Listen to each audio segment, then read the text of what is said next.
Hello everyone, welcome to the fourth branch program, the place for common sense.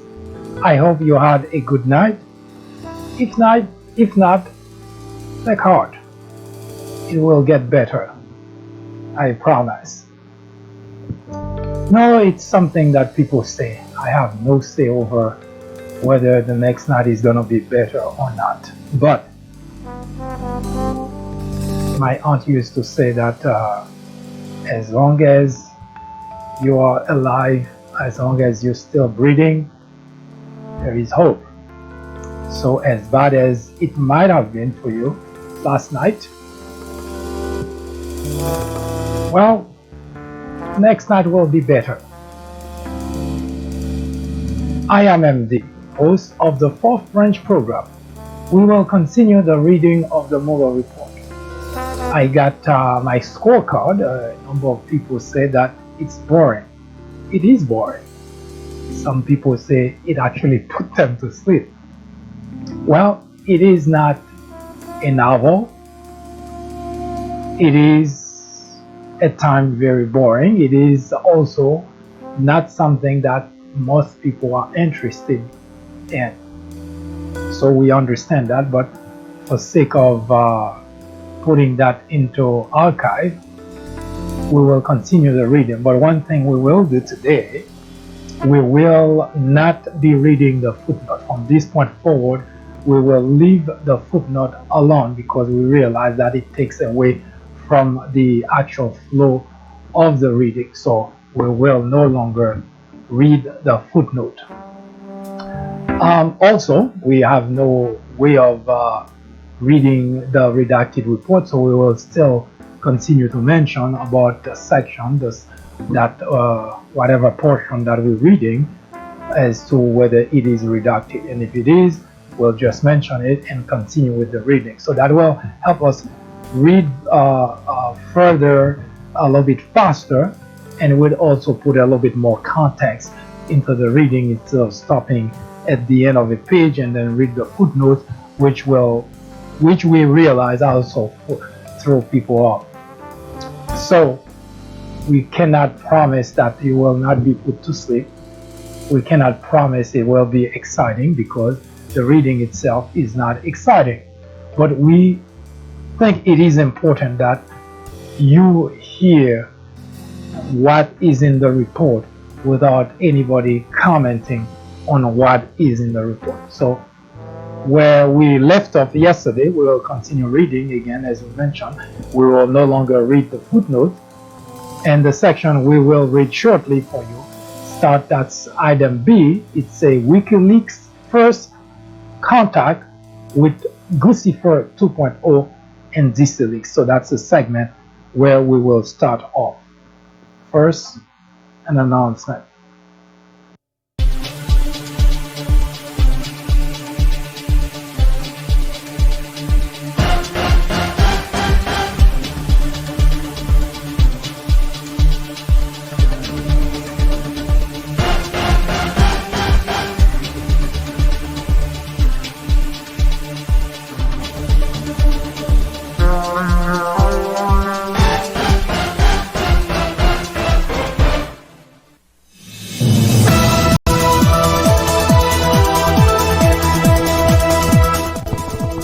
New York City at the top of the hour, every weekday from 10 a.m. to 2 p.m.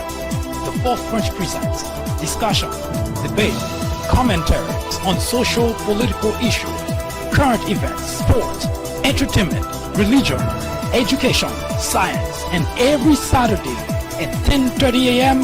for a full presentation on controversial issues such as war on blacks, are Republicans dumber than Democrats? Information which might irritate you, make you cry, make you laugh, but above all, will make you smarter. Join us every time. It is the right thing to do. It is the only way to keep your sanity in a world of chaos, hypocrisy, immorality, and deception. Welcome to Common Sense.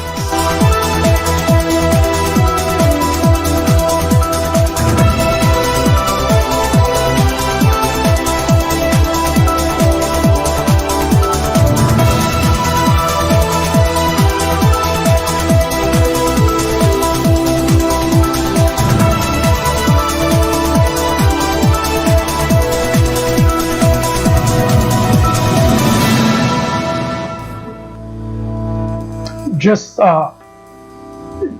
just a quick note before we begin the reading. We just got word that Mueller will make his first statement about the report. I believe it is today, right? Wednesday? Today is Wednesday, May 29th, 2019. So we just got word that Mueller will make its first statement today. We'll keep you updated on that. The portion we're about to read again is WikiLeaks' first contact with Guccifer 2.0 and DCLeaks. Shortly after the GRU's first release of stolen documents through DCLeaks.com in June of 2016, GRU officers also used the DCLeaks persona to contact WikiLeaks about possible coordination in the future release of stolen emails. On June 14, 2016, @DCLeaks_ sent a direct message to @WikiLeaks, noting, "You announced your organization was preparing to publish more Hillary's email. We are ready to support you. We have some sensitive information too, in particular, her financial document. Let's do it together. What do you think about publishing our info at the same moment? Thank you." The remaining part of that paragraph has been redacted. Next paragraph.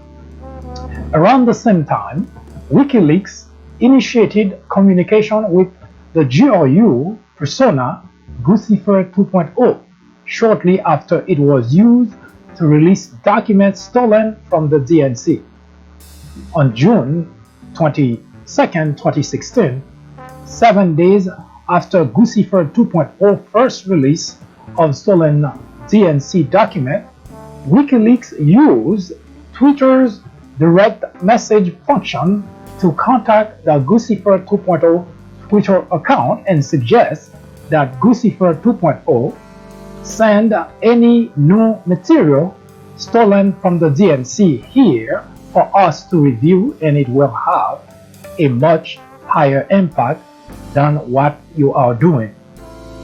On July 6, 2016, WikiLeaks again contacted Guccifer 2.0 through Twitter's private messages function, writing, "If you have anything Hillary related, we want it in the next 2 days, preferable because the DNC is approaching and she will solidify Bernie supporters behind her after."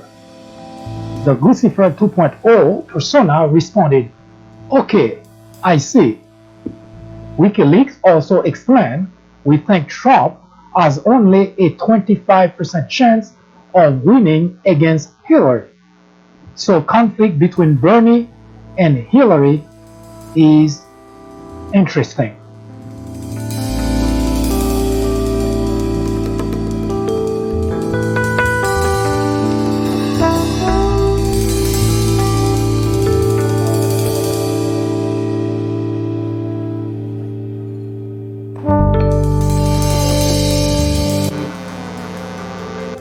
Section C. The GRU transfer of stolen material to WikiLeaks. Both the GRU and WikiLeaks sought to hide their communication, which has limited the office's ability to collect all of the communication between them first. Although it is clear that the stolen DNC and Podesta document were transferred from the GRU to WikiLeaks, a comma and the remaining part of that sentence has been redacted.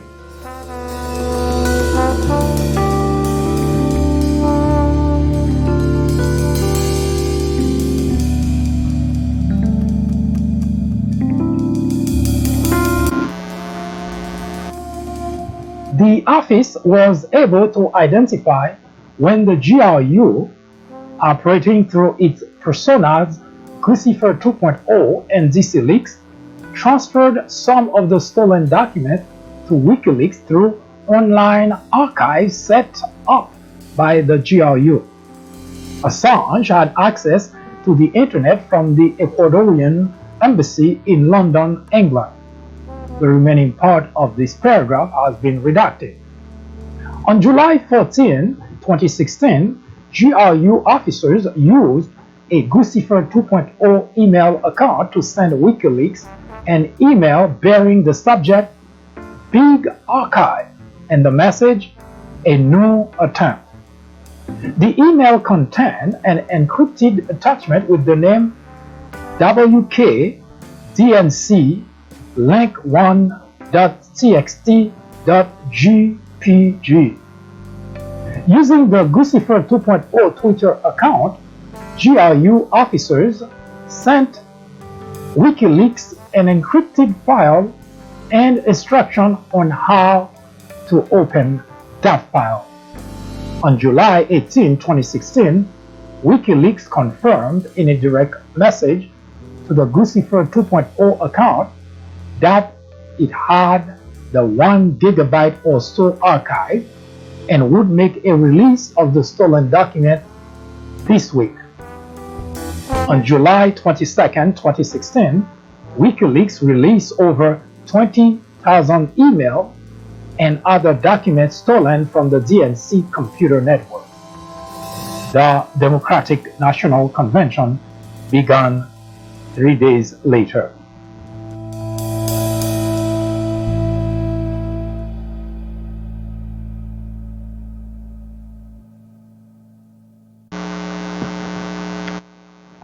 Similar communication occurred between WikiLeaks and the GRU operated persona DCLeaks. On September 15, 2016, DCLeaks wrote to @WikiLeaks, "Hi there, I am from DCLeaks. How could we discuss some submission-related issues?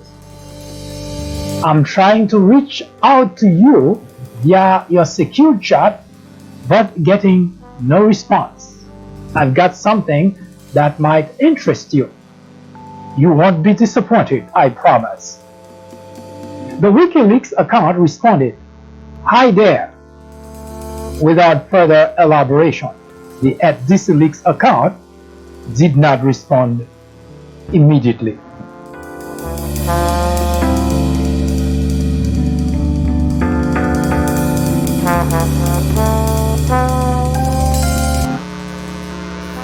The same day, the Twitter account @Guccifer_2 sent @DCLeaks_ a direct message, which is the first known contact between the two persona.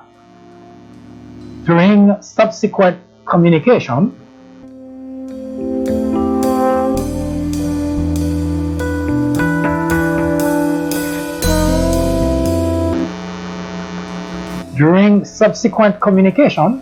the Guccifer 2.0 persona informed DCLeaks that WikiLeaks was trying to contact DCLeaks and arrange for a way to speak through encrypted email. An analysis of the metadata collected from the WikiLeaks site revealed that the stolen Podesta email show a creation date of September 19, 2016. Based on information about Assange's computer and its possible operating system, this date may be when the GRU staged the stolen Podesta email for transfer to WikiLeaks, as the GRU had previously done in July 2016 for the DNC email. The WikiLeaks site also released PDFs and other documents taken from Podesta that were attachment to email in his account. These documents had a creation date of October 2nd, 2016, which appears to be the date the attachments were separately staged by WikiLeaks on its site. Beginning on September 20th, 2016, WikiLeaks and DCLeaks resumed communication in a brief exchange. On September 22nd, 2016, a DCLeaks email account, dcleaksproject@gmail.com, sent an email to a WikiLeaks account with the subject submission and the message, "Hi from DCLeaks." The email contained a PGP encrypted message with the file name wiki_mail.txt.gpg. 2 or 3 words following that have been redacted. The email, however, bears a number of similarities to the July 14, 2016 email in which GRU officers used the Lucifer 2.0 persona to give WikiLeaks access to the archive of DNC files. On September 22nd, 2016, the same day of DCLeaks' email to WikiLeaks, the Twitter account @DCLeaks_ sent a single message to @WikiLeaks with the string of characters, all of which have been redacted.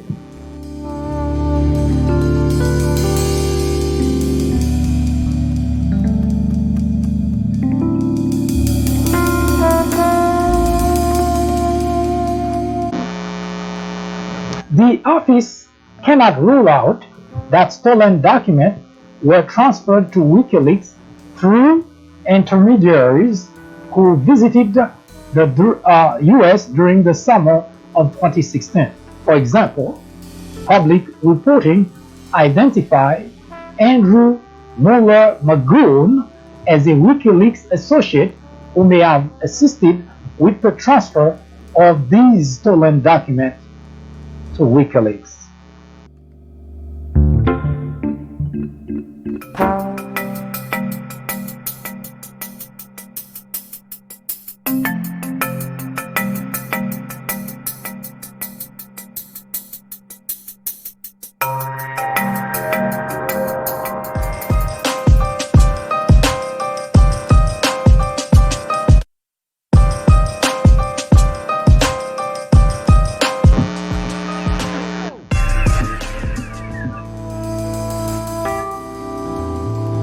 On October 7, 2016, WikiLeaks released the first email stolen from the Podesta email account. In total, WikiLeaks released 33 tranches of stolen email between October 7, 2016 and November 7, 2016. The releases included private speeches given by Clinton, internal communication between Podesta and other high-ranking members of the Clinton campaign, and correspondence related to the Clinton Foundation. In total, WikiLeaks released over 50,000 documents stolen from Podesta's personal email account. The last in-time email release from Podesta account was dated March 21st, 2016, 2 days after Podesta received a spear phishing email sent by the GRU. The WikiLeaks statement dissembling about the source of stolen material.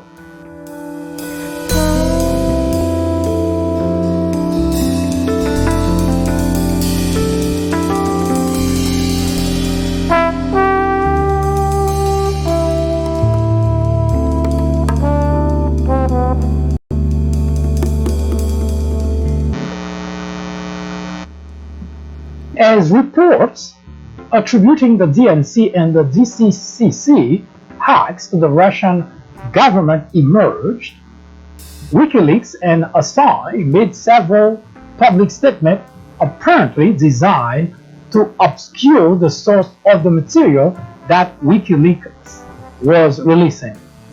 The file transfer evidence described above and other information uncovered during the investigation discredit WikiLeaks' claim about the source of material that it posted.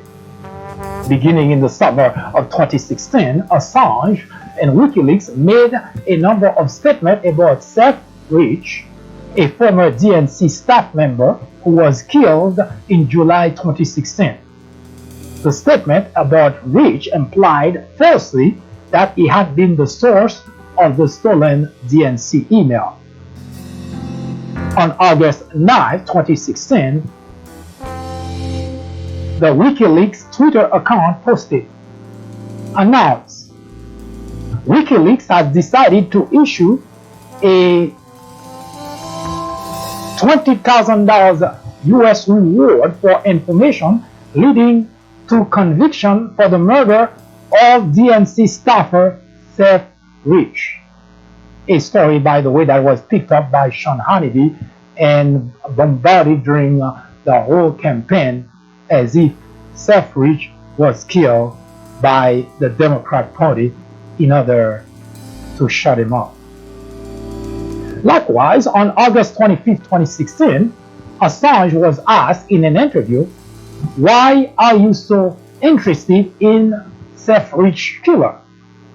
And he responded, we're very interested in anything that might be a threat to alleged WikiLeaks sources. The interviewer responded to Assange's statement by commenting, I know you don't want to reveal your source, but it certainly sounds like you're suggesting a man who leaked information to WikiLeaks was then murdered. Assange replied, if there is someone who is potentially connected to our publication and that person has been murdered in suspicious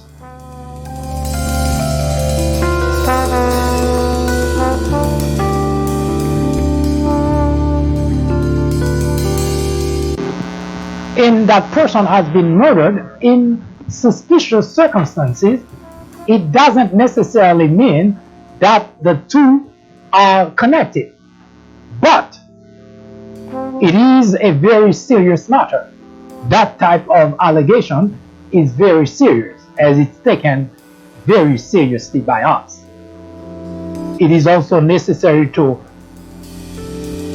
remind you that Assange was lying through its teeth because, as the report mentioned, that those information that WikiLeaks was putting out was obtained through Guccifer 2.0 and DCLeaks, both of which are Russian operation organizations.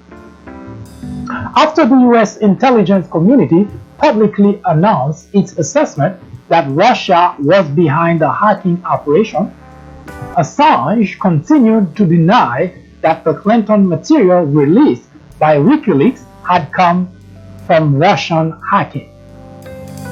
According to media reports, Assange told a US congressman that the DNC hack was an inside job and purported to have physical proof that Russia did not give material to Assange. Again, it is worth noting how much lying Assange was doing in order to protect the fact that he was getting the information from Russia.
Please visit the People Branch YouTube channel for information about previous reading of the Mueller report as well as other topics.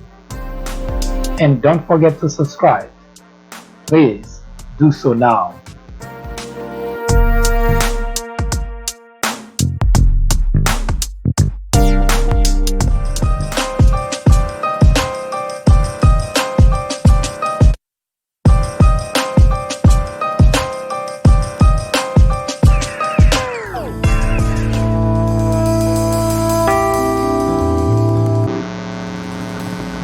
One, Summer and Fall 2016 Operation Targeting Democrat-Linked Victims. On July 27, 2016, Unit 26165 targeted email accounts connected to candidate Clinton's personal office. Part of it is redacted. Earlier that day, candidate Trump made a public statement that included the following: Russia, if you're listening, I hope you're able to find the 30,000 emails that are missing. I think you will probably be rewarded mightily by our press. The 30,000 emails were apparently a reference to emails described in media accounts as having been stored on a personal server that candidate Clinton had used while serving as Secretary of State. Within approximately 5 hours of Trump's statement, GRU officers targeted for the first time Clinton's personal office.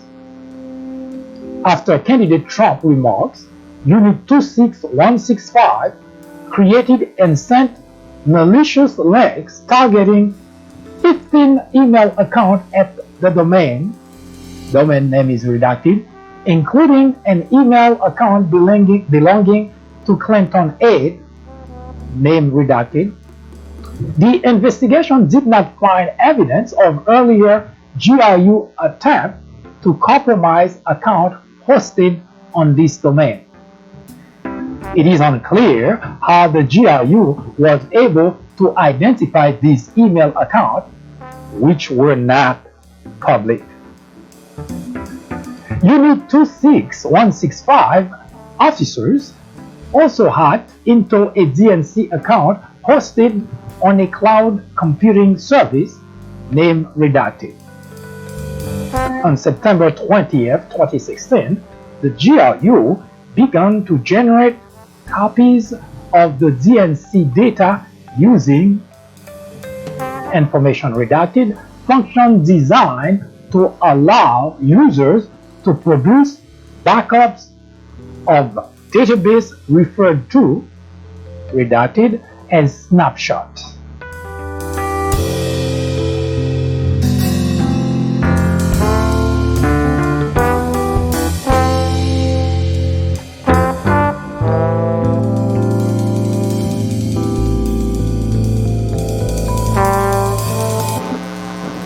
The GRU then stole those snapshots by moving them to redacted account that they control.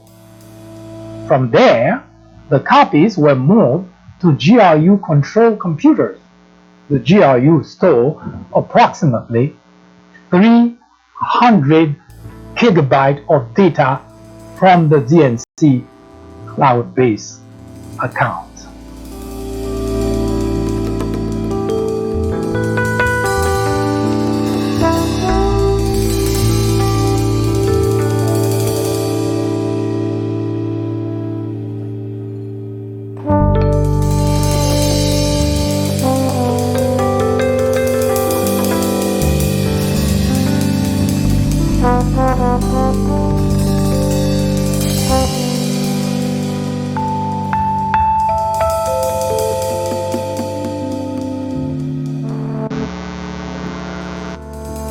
That concludes our reading of the Mueller report for the day. We will continue with the reading when we come back for the first segment tomorrow at 10 a.m.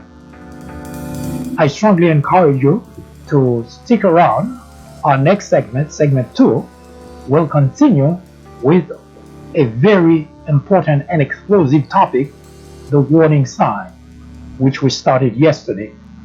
It is a way to show you what are the signs that are being laid out in front of us comparing to what had happened in the past in history, and which should send chills to everyone's bone because the similarities are striking.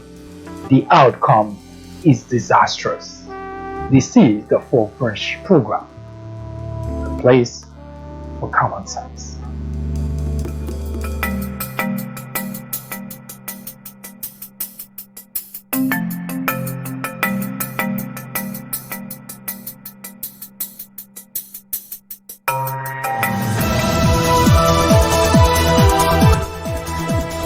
That was an update through the prism of common sense. Join us again at the top of the hour. I am MD, host of the Fourth Branch program, the place for common sense. Send us comments, criticism, suggestion, or simply let us know how we're doing. Thank you for watching. See you in just a bit.